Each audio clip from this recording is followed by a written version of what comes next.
마태복음 2장 2절과 11절 말씀을 다 같이 읽겠습니다. 유대인의 왕으로 나신 이가 어디 계시냐? 우리가 동방에서 그의 별을 보고 그에게 경배하러 왔노라 하니. 11절, 집에 들어가 아기와 그의 어머니 마리아와 함께 있는 것을 보고 엎드려 아기께 경배하고 보배압을 열어 황금과 유향과 몰약을 예물로 드리니라. 아멘.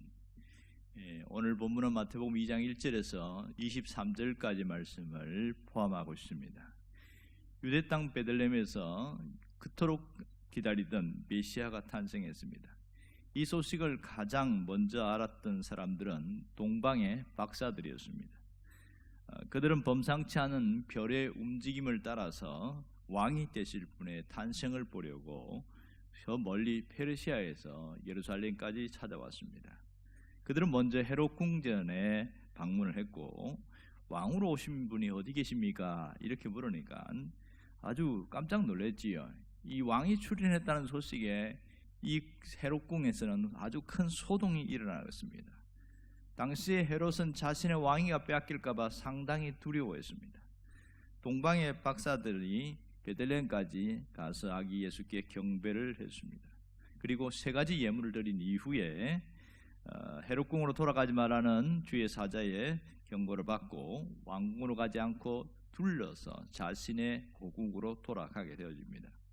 아무리 기다려도 동방 박사들이 오지 않는 것을 알고 이 헤롯 왕이 상당히 화가 났습니다.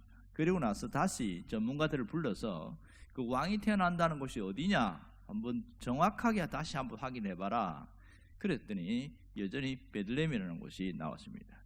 이에 헤롯 왕은 군사들을 시켜서 2살 미만의 아이들을 모조리 죽이게 했습니다. 아마 당시에 그 문헌에 보면 2살 미만의 아이들이 한 수십 명, 약 어떤 데는 20명 이상이 된다 이렇게 할 정도입니다. 그 당시 인구가 많지 않았는데 20명의 아이들이 한꺼번에 죽는다는 것은 굉장히 충격과 분노, 절망의 도가니가 될 수밖에 없습니다. 이것을 알고 요셉과 마리아는 어린 예수님을 모시고 데리고 애굽으로 피신을 갔던 상태였습니다.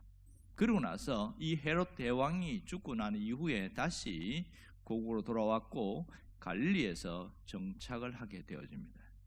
자, 오늘 우리는 여기서 몇 가지 의문점을 발견하게 되어집니다. 하나는 사복음서 중에 동방박사 이야기가 마태복음에 유일하게 나온다는 얘기죠. 마태는 예수님의 행적을 기록하면서 동방박사 이야기를 왜 넣었을까요? 이게 첫 번째 의문점입니다. 그러면 동방박사 이야기를 누가 마태에게 알려주었을까? 그리고 이 동방박사들의 경배를 지켜본 요셉과 마리아는 어떤 심정이었을까요? 그리고 동방박사의 얘기를 들은 이 헤롯궁에 있는 사람들이 왜 그렇게 깜짝 놀라고 소동을 했느냐 하는 겁니다. 헤롯은 베들레헴에 있는 2살 미만의 아이를 왜 이렇게 죽였을까요? 그냥 태어난 아이라고 그러니까 바로 하면 되는데 왜 이렇게 나이를 확장시켰을까? 그리고 요셉과 마리아가 애굽으로 피신한 것은 언제인가 이런 부분이고요. 그 다음 또 헤롯 대왕이 죽었다는 소식을 요셉과 마리아에게 누군가가 전해줬는데 과연 누가 와서 이것을 전해주었을까 하는 겁니다. 그리고 이집트에서 돌아온 이 요셉과 마리아가 처음에 어디에 정착을 하려고 했던 것인가, 그리고 왜 갈릴리로 가게 되었는가, 이런 것들이 우리가 갖고 있는 의문점이 되겠지요.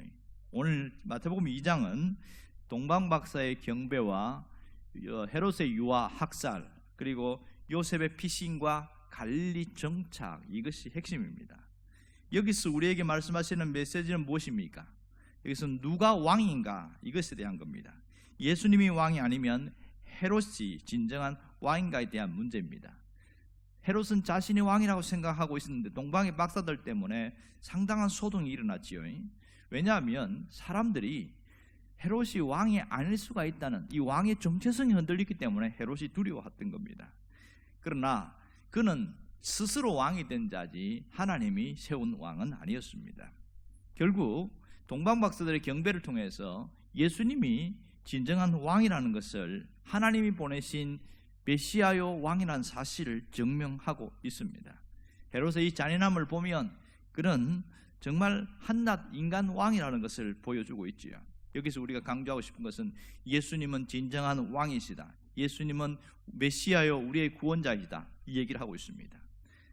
세상 사람들은 무엇을 더 좋아합니까? 세상의 역사는 어떻게 흘러가고 있을까요?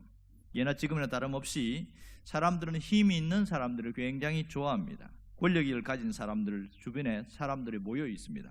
왜냐하면 내가 약하기 때문에 힘 있는 사람 곁에 있으면 보호를 받고 안전하고 나를 뭔가 보호해 줄 수 있는 그런 기대감 때문에 그렇습니다. 그러므로 세상의 역사는 왕의 역사다, 이렇게 말할 수 있겠지요. 창조주 하나님을 왕으로 받아들이기를 거부한 인간이 그 이후에 늘 신경 쓴 이슈가 뭐냐면 새 왕을 찾는 일이었습니다. 누가 더 낫냐, 누가 더 크냐, 누가 더 다스릴 것인가, 이것이 항상 두대됐고 대두가 되었고 인류의 항상 결론은 힘으로 정리되어졌습니다. 힘 없는 사람이 힘 있는 사람에게 당하고 또 힘 있는 사람이 힘 없는 사람을 보호해주는 이런 쪽으로 흘러가고 있었던 것이죠. 모든 인류는 누가 힘이 센가, 이것에 대한 왕의 역사라고 할 수 있습니다. 여러분, 무엇이 힘이었을까요? 지식이 힘이기도 하고 지혜가 힘이 되기도 하고 재력이 힘이 되기도 합니다. 돈 많은 사람들이 더 힘 있는 경우가 굉장히 많습니다. 어떤 경우는 어떤 가문이 힘 자체일 수가 있어요. 뼈대에 있는 가문, 명문가 가문이 힘이었습니다. 그리고 미모가 힘이 된 경우도 많았습니다. 미인들 옆에는 많은 남자들도 따랐으니까요.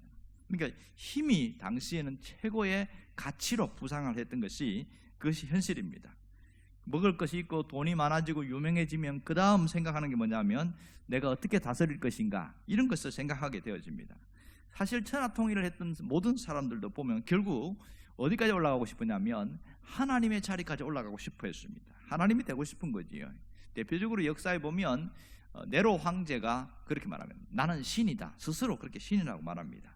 그러면서 우리가 가만히 알 수 있는 것은 우리도 사실 힘이 없어서 그렇지 힘이 주어진다면은 자꾸만 인간은 어디까지 가고 싶으냐면 하나님 자리까지 올라가려고 하는 그런 도전들이 상당히 많이 되고 있습니다. 사실은 우리는 왕관을 쓰지 않았을 뿐이지 스스로 왕이 되어서 내 마음대로 하고 싶은 그런 마음들이 굉장히 많거든요. 그러니까 이 세상의 모든 싸움은 왕에 대한 싸움이다, 이렇게 판단할 수 있겠지요. 하나님이 왕이냐 아니면 내가 왕이냐, 하나님의 통치를 받을 것이냐 아니면 내 마음대로 할 것이냐, 끊임없는 싸움이 반복되고 있습니다. 여러분, 우리는 어떻게 살아야 할까요? 우리는 예수님이 나의 왕이시라고 고백해야 됩니다. 매일매일 예수님은 나의 왕이시라고 그렇게 고백하고 살아야 되는 것이 신앙인입니다. 이것이 진정한 신앙을 가진 사람들의 모습이라 할 수 있겠지요. 세상 사람들은 자신이 왕이 되고 자기가 중심이 돼서 모든 걸 하려고 합니다. 그러나 우리는 내가 왕이 아니라고 분명하게 선언할 수 있어야 됩니다. 모든 세상의 흐름은 누가 왕이냐를 강조하고 있거든요. 누가 다스리며 누가 통치할 것인가, 여기에 모든 신경을 쓰고 있습니다. 그러니까 이 왕 싸움은 어디서부터 시작됐습니까? 에덴 동산에서부터 시작되어 것인 것이죠.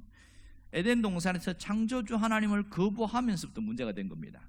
자, 먹지 말라 한 선악과를 안 먹게 되어지면 뭡니까? 내가 왕이 아니라 하나님이 왕이라는 것을 인정하는 겁니다.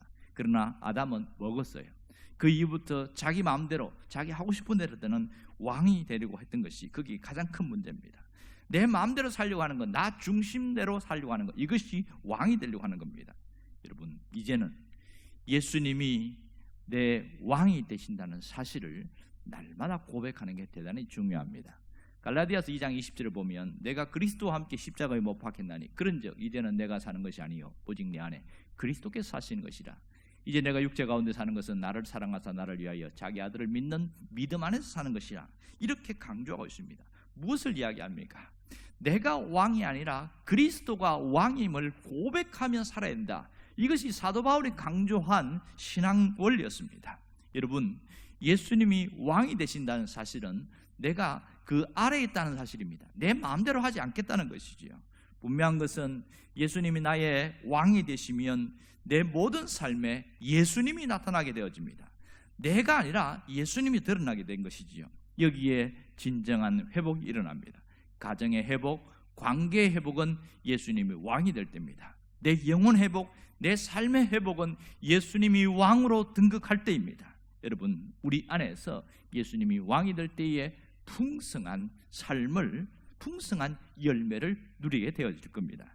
여러분, 우리가 예수님 안에 날마다 거하고 예수님이 왕이라고 해서 날마다 고백하고, 그래서 그 신앙의 고백으로 살아가는 진실된 신자들 되기를 주의 이름으로 축원합니다. 기도하겠습니다.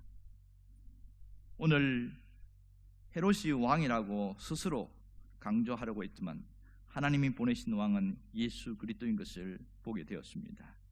예수님이 진정한 왕이요 나의 주인임을 고백하며 살아가게 하여 주시옵소서. 예수님의 이름으로 기도합니다.